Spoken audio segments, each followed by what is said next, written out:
നേമമണ്ഡലത്തിൽ railway mail സർവീസുകൾ വഴി സംശയാസ്പദമായ ചില ബോക്സുകൾ വന്നത് LDF സ്ഥാനാർത്ഥി വി ശിവൻകുട്ടി. ബോക്സുകൾ വന്നത് സംബന്ധിച്ച് തെരഞ്ഞെടുപ്പ് കമ്മീഷൻ അന്വേഷണം നടത്തണം. കൊണ്ടുവന്ന വാഹനത്തിന്റെ നമ്പർ തെരഞ്ഞെടുപ്പ് കമ്മീഷനും പോലീസിനും കൈമാറിയിട്ടുണ്ട്. മണ്ഡലത്തിൽ UP രജിസ്ട്രേഷൻ വാഹനങ്ങൾ ധാരാളമായി വന്നു പോകുന്നുണ്ടെന്നും ശിവൻകുട്ടി ആരോപിച്ചു. ഇന്ന് രാവിലെ 4 ബോക്സുകൾ കാർഗോ വഴി വരികയും അതൊരു വാഹനത്തിൽ കയറ്റി ഒരു കേന്ദ്രത്തിലേക്ക് പോവുകയും ചെയ്തു. വാഹനത്തിൻ്റെ നമ്പർ സിറ്റി പോലീസ് കമ്മീഷണർക്കും ഇലക്ഷൻ റിട്ടേണിംഗ് ഓഫീസർക്കും കൈമാറിയിട്ടുണ്ട്. ഈ കാർഗോയും പോസ്റ്റ് ആൻഡ് ടെലിഗ്രാഫിൻ്റെ സംവിധാനങ്ങളും ഇതിനുവേണ്ടി BJP ഉപയോഗിക്കുകയാണ്. 100-ലധികം വരുന്ന UP രജിസ്ട്രേഷൻ വാഹനം ഈ സംസ്ഥാനത്താകെ പ്രചരണ പ്രവർത്തനങ്ങൾക്ക് ഉപയോഗിക്കുകയാണ്. അതിൽ 10-ലധികം വരുന്ന വാഹനം നേമത്താണ് ഉപയോഗിക്കുന്നത്. ഈ 100-ഓളം വരുന്ന വാഹനങ്ങൾ അതിൻ്റെ വരവ് പോക്കിനെ സംബന്ധിച്ചിടത്തോളം, ലൈസൻസിനെ സംബന്ധിച്ചിടത്തോളം അത് എങ്ങനെയാണ് വിലയ്ക്ക് വാങ്ങിയാണ് കൊണ്ടുവന്നിട്ടുള്ളത്, വാടകയ്ക്കാണ് ഇത് കൊണ്ടുവന്നിട്ടുള്ളത്, നിയമാനുസരണ മാർഗത്തിലൂടെയാണ് കൊണ്ടുവന്നതെന്നുള്ള വിവരം വ്യക്തമാക്കണം. ഇലക്ഷൻ കമ്മീഷൻ അത് പരിശോധിക്കുന്നതാണ്. വിജിൻ വായാന്തോട് വിശദാംശങ്ങളുമായി ചേരുന്നുണ്ട്. വിജിൻ, കഴിഞ്ഞ പാലക്കാട് ഉപതെരഞ്ഞെടുപ്പിന്റെ സമയത്ത് ഒരു പെട്ടി ആരോപണമുണ്ടായിരുന്നു. ബോക്സ് ആരോപണവുമായി വി ശിവൻകുട്ടി വരുമ്പോൾ എന്താണ് അതിന് പിന്നിൽ? ഈ UP രജിസ്ട്രേഷൻ വാഹനങ്ങൾ ധാരാളമായി വന്നു പോകുന്നു എന്ന് പറയുമ്പോൾ കൃത്യമായ സ്ക്വാഡിന്റെ പരിശോധനയൊക്കെ അവിടെ നടക്കുന്നില്ലേ?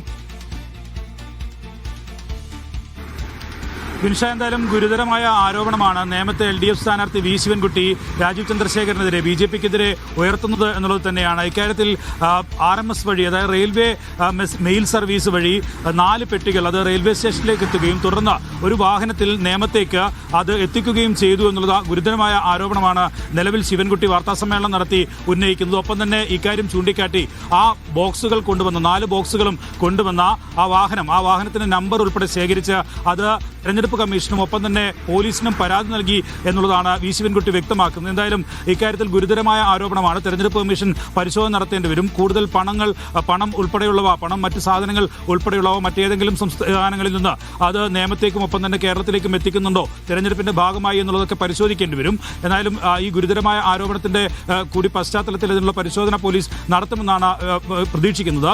അതിനൊപ്പം തന്നെ ഈ മഹാരാഷ്ട്ര രജിസ്ട്രേഷൻ വാഹനങ്ങൾ അത് നിരവധിയായി മണ്ഡലത്തിലേക്ക് എത്തുന്നു എന്നുള്ളതാണ്. അത് കേരളത്തിൽ അങ്ങോളം ഇങ്ങോളം BJPയുടെ പ്രചാരണ പ്രവർത്തനങ്ങൾക്കായി LED വാളുകൾ വെച്ച വാഹനങ്ങൾ അത് കേരളത്തിലേക്ക് എത്തിയിട്ടുണ്ട് എന്നുള്ളത് യാഥാർത്ഥ്യമാണ്. നമുക്കൊക്കെ പ്രചരണത്തിന്റെ പരിപാടികളിലൊക്കെ പോകുമ്പോൾ കാണാൻ കഴിയുന്നതാണ്. LED വാള് വെച്ച വാഹനങ്ങൾ അത് മറ്റ് സംസ്ഥാന രജിസ്ട്രേഷനിലുള്ള വാഹനങ്ങളാണ് എത്തിയിട്ടുള്ളത്. അത് മഹാരാഷ്ട്ര മാത്രമല്ല, ആന്ധ്രാപ്രദേശ്, കർണാടക, മഹാരാഷ്ട്ര ഉൾപ്പെടെയുള്ള വിവിധ സംസ്ഥാനങ്ങളിൽ രജിസ്ട്രേഷൻ വാഹനങ്ങൾ കേരളത്തിൽ വ്യാപകമായി തെരഞ്ഞെടുപ്പ് പ്രചാരണത്തിന് BJP ഉപയോഗിക്കുന്നുണ്ട്. അത് കൂടുതലായി ഉപയോഗിക്കുന്നത് നേമത്താണ് എന്നുള്ള ആരോപണമാണ് നിലവിൽ ഇപ്പോൾ വി ശിവൻകുട്ടി ഉന്നയിക്കുന്നത്. എന്തായാലും ഈ ബോക്സിൽ എന്തെത്തി എന്നുള്ളതാണ്. നേരത്തെ വിൻഷ സൂചിപ്പിച്ചതുപോലെ പാലക്കാട് ഒരു ചെറിയ ബോക്സ് പോലെയല്ല.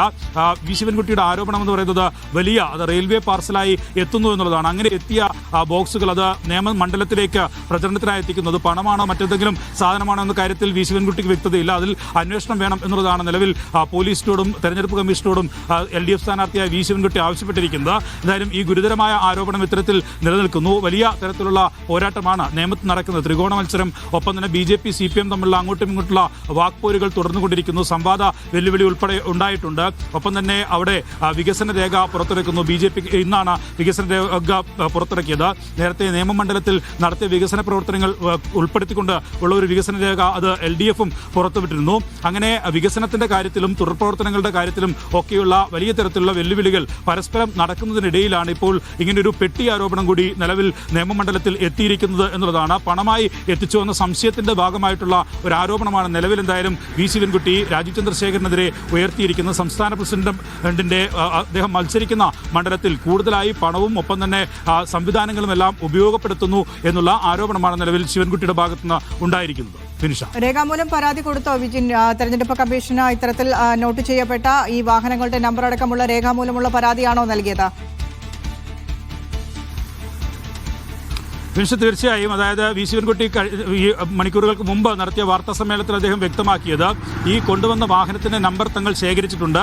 ആ നമ്പർ വെച്ചുള്ള പരാതിയാണ് നിലവിൽ തെരഞ്ഞെടുപ്പ് കമ്മീഷനും ഒപ്പം തന്നെ പോലീസിനും നൽകിയിരിക്കുന്നത് എന്നുള്ളതാണ് വി ശിവൻകുട്ടി അറിയിക്കുന്നത്. അതിന്റെ അടിസ്ഥാനത്തിൽ തുടർ നടപടി എന്തുണ്ടാകും എന്നുള്ളതാണ് അറിയേണ്ടത്. എന്തായാലും നിയമമണ്ഡലത്തിലേക്ക് മറ്റ് രാഷ്ട്രീയ വിഷയങ്ങൾക്കപ്പുറം മറ്റ് തരത്തിലുള്ള ഈ സാമ്പത്തികമായ ഇടപാടുകളുമായി ബന്ധപ്പെട്ട വിഷയത്തിലേക്ക് ഉൾപ്പെടെ ചോദ്യത്തിന് ഉയർത്തുന്ന തരത്തിലുള്ള ഒരു ആരോപണമാണ് നിലവിൽ വി ശിവൻകുട്ടി ഇപ്പോൾ ഉയർത്തിയിരിക്കുന്നത് എന്നുള്ളതാണ്.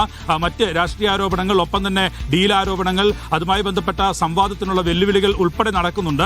BJPയും ഒപ്പം തന്നെ LDFും UDFും ശക്തമായ മത്സരം നടത്തുന്ന മണ്ഡലം തന്നെയാണ്. കേരളത്തിലെ ഏറ്റവും പ്രധാനപ്പെട്ട ത്രികോണ മത്സരങ്ങളിൽ ഒന്ന് നടക്കുന്ന മണ്ഡലമാണ് നേമം എന്ന് പറയുന്നത്. അവിടെയാണ് രാഷ്ട്രീയ ആരോപണങ്ങൾക്കും അല്ലാതെയുള്ള മറ്റ് ആരോപണങ്ങൾക്കുമൊക്കെ അപ്പുറം ഒരു സാമ്പത്തിക ആരോപണവും അന്യസംസ്ഥാനങ്ങളിൽ നിന്ന് പെട്ടി ഉൾപ്പെടെ എത്തിക്കുന്നു, പലതരത്തിലുള്ള സംവിധാനങ്ങൾ ഉപയോഗപ്പെടുത്തുന്നു എന്നുള്ള ഗുരുതരമായ ആരോപണം നിലവിൽ ഉയർത്തുന്നത്. വിനിഷ, ശരി. നേമം സ്ഥാനാർത്ഥി LDF സ്ഥാനാർത്ഥി വി ശിവൻകുട്ടിയാണ് നേമത്ത് സംശയാസ്പദമായ സാഹചര്യത്തിൽ റെയിൽവേ മെയിൽ സർവീസ് വഴി ചില ബോക്സുകൾ എത്തിയെന്നും അത്തരത്തിൽ BJPയുമായ ബോക്സുകൾക്ക് ബന്ധമുണ്ടെന്നും ഇതര സംസ്ഥാന നമ്പർ പ്ലേറ്റുകൾ വെച്ച പല വണ്ടികളും UP മഹാരാഷ്ട്ര രജിസ്ട്രേഷനുള്ള പല വണ്ടികളും നേമം മണ്ഡലത്തിൽ വളരെയധികം പ്രചാരണത്തിനായി BJP ഉപയോഗിക്കുന്നുണ്ട് എന്നും കാണിച്ച തെരഞ്ഞെടുപ്പ് കമ്മീഷന് വലിയ പരാതി നൽകുന്നത്. ഏതായാലും തെരഞ്ഞെടുപ്പ് പ്രചാരണ രംഗത്ത് വലിയ ചർച്ചയാകും. ഇത് കേവലം നേമം മണ്ഡലത്തെ മാത്രം ബാധിക്കുന്ന ഒരു ചർച്ചയാകില്ല എന്നുള്ള സൂചനകൾ തന്നെയാണ് നൽകുന്നത്. വിജിൻ വായാന്തോടാണ് വാർത്തയുടെ വിശദാംശങ്ങൾ പങ്കുവച്ചത്.